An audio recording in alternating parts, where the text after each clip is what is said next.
సీమలో జనసేన నేతల గ్రహస్థితి బాగాలేనట్లుంది. పాపం 5 సంవత్సరాల పాటు ప్రతిపక్షంలో ఉండి పార్టీ కోసం కష్టపడిన నేతలు ఉన్నట్లునే ఫేడౌట్ అయ్యే పరిస్థితి తలెత్తుతోంది. 2019 ఎన్నికల్లో జనసేన నుంచి పోటీ చేసి శ్రీకాళహస్తి ఇన్ఛార్జిగా ఉన్న వినూత పార్టీ అధికారంలోకి వచ్చాక హత్య కేసులో ఇరుక్కుని పార్టీ నుండి సస్పెండ్ అయ్యారు. ఆమెది స్వయంకృతాపరాధమా లేక ప్రత్యర్థులు పన్నిన వలలో చిక్కుకుపోయారా? మొత్తం మీద పదవులు వచ్చే సమయానికి అలాంటి వారు పార్టీకి దూరమవుతుండటం, వారితో పాటు వారి అనుచరులు సైతం దిక్కులేని వారిగా మారిపోతుండటం చర్చనీయాంశంగా మారింది.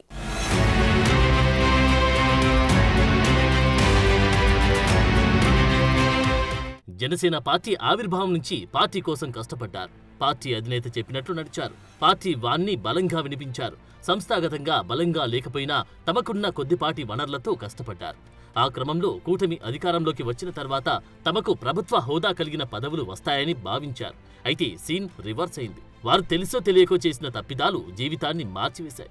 మొన్న కిరణ్ రాయల్, నిన్న Kovur Janasena in charge TV Ramarao, Srikalahasti Janasena in charge Vinutha దంపతులు పార్టీలో అనామకంగా మిగిలిపోవాల్సి వచ్చింది.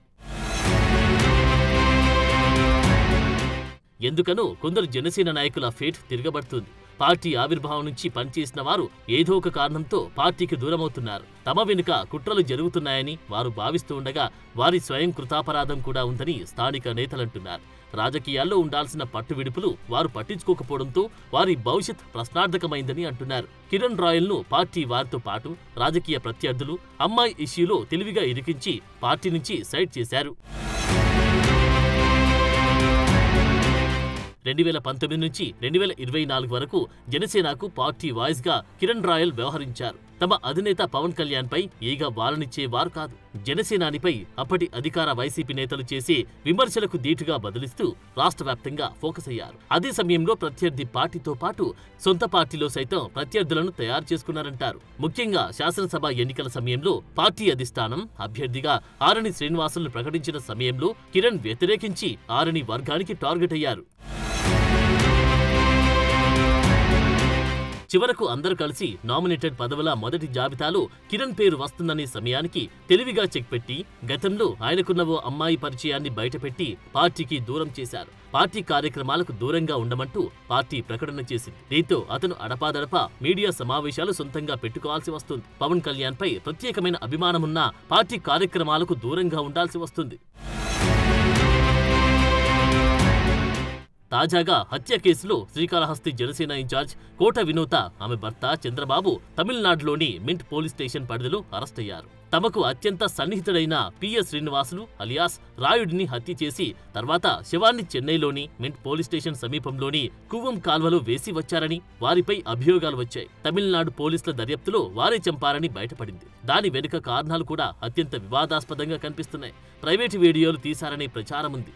గత 6 సంవత్సరాలుగా రాయుడు వారి వద్ద ఉంటున్నారు. అతను తన యజమాని వినూత పేరును పచ్చబొట్టు కూడా పొడిపించుకున్నారు. అత్యంత నమ్మకస్తుడిగా ఉన్న వ్యక్తిని వీరు చంపారనే అభియోగం వెనుక ప్రత్యర్థుల కుట్ర, ముఖ్యంగా బొజ్జల సుధీర్ రెడ్డి ఉన్నారని వినూత ఆరోపిస్తున్నారు.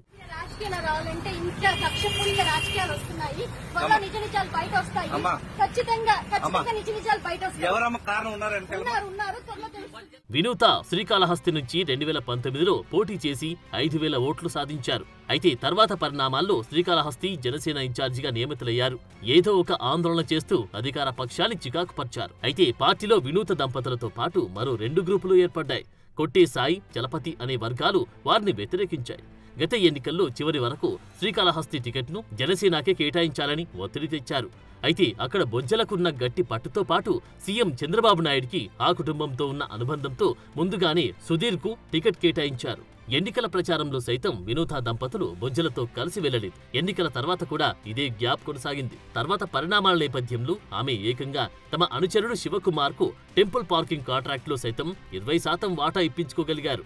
అయితే ప్రభుత్వంలో ఏదో ఒక పదవి వస్తుందని సమయానికి ఆమె పార్టీకి దూరమయ్యారు. దీనికి తోడు రాజకీయంగా, వ్యక్తిగతంగా కూడా హత్య కేసుతో భవిష్యత్ కోల్పోయారు. మొత్తం వ్యవహారం చూస్తే వీరు ఆరోపిస్తున్నట్లు కుట్ర జరుగుతుందా లేక వీరు ప్రత్యర్థులు పన్నిన వలలో సులభంగా చిక్కుకుంటున్నారా అన్నది చర్చనీయాంశంగా మారింది.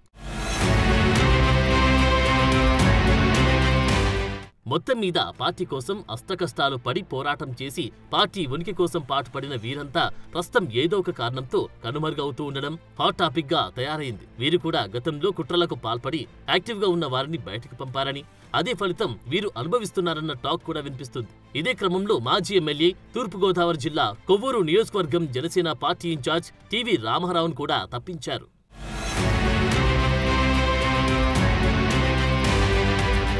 పార్టీ విధానాలకు విరుద్ధంగా టీవీ రామారావు వ్యవహరించారని జనసేన అధిష్టానం అంటుంది. అయితే సొసైటీలు, ఏఎంసీ కమిటీల ఏర్పాటులో జనసేనకు తగిన ప్రాధాన్యత లేదని రామారావు ఆరోపించారు. ఈ క్రమంలోనే టీవీ రామారావును ఇన్ఛార్జి పదవి నుంచి తప్పించారు. ఇదే సమయంలో కొవ్వూరు వ్యవహారంపై విచారణ జరిపి నివేదికివ్వాలని జనసేన అధినేత పవన్ కళ్యాణ్ ఆదేశించారు. మొత్తం మీద సంస్థాగతంగా పార్టీ నిర్మాణంపై అధినేత పవన్ కళ్యాణ్ దృష్టి పెట్టకపోతే ఇలాంటి వారు మరికొందరు బలిపశువులవుతారని జనసైనికులు ఆందోళన వ్యక్తం చేస్తున్నారు.